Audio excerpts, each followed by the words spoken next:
ఈరోజు సుప్రీంకోర్టు అత్యున్నత న్యాయస్థానం అయినటువంటి సుప్రీంకోర్టు ఇచ్చినటువంటి ఆదేశాల ప్రకారం ఈరోజు మేము కోర్టుకి సరెండర్ కాబోతున్నాం.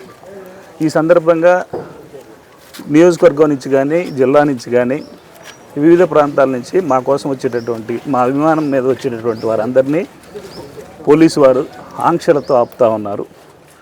ఇది ప్రజాస్వామ్యంలో అందరూ గమనిస్తూ ఉన్నారు. ఈ చర్య ఎప్పటికీ కూడా అందరూ గుర్తుపెట్టుకుంటారు. ఇది మంచి పద్ధతి కాదు. మేము పోలీసు వారికి పూర్తిగా సహకరిస్తున్నాం. మా కేడర్ని కూడా ఎవరిని కూడా రావద్దు అని చెప్పేసి మేము చెప్తా ఉన్నాం. అయినా కానీ ఈ రకమైనటువంటి ఆంక్షలు పెడతా ఉన్నారు. సరే, అందరూ చూస్తూ ఉన్నారు, ప్రజలు చూస్తూ ఉన్నారు.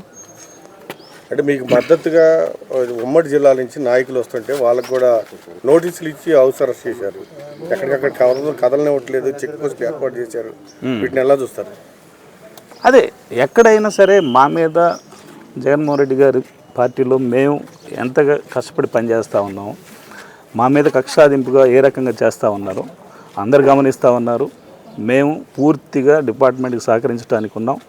న్యాయస్థానంలో న్యాయ పోరాటం చేసడానికి సిద్ధంగా ఉన్నాం. దానికి మద్దతుగా వచ్చేటటువంటి వారందరినీ కూడా ఆపుతూ ఉన్నారు.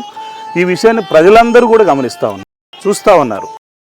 ప్రజాస్వామ్యంలో ప్రజలే ప్రత్యక్ష దైవం, వాళ్లే గమనిస్తూ ఉన్నారు. కాబట్టి నిర్ణయం అనేది దేవుడు చూసుకుంటాడు. కనీసం మీ ఇంటికి బంధువులు కూడా రానివ్వకుండా, మీడియా కూడా రానివ్వకుండా నేను అందుకే వచ్చాను.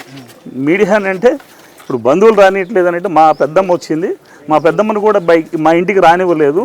ఆమెను తీసుకురావడం కోసమే నేను ఇప్పుడు బయటకు వచ్చాను. అది ఎయిర్ హోస్టెస్ పైలట్ కావాలి అన్నదే మీ కల అయితే ఏరో ఫాల్కన్స్ ఏవియేషన్ అకాడమీ అడ్మిషన్స్ కోసం డిస్ప్లేలో కనిపిస్తున్న నంబర్కి కాంటాక్ట్ చేయండి.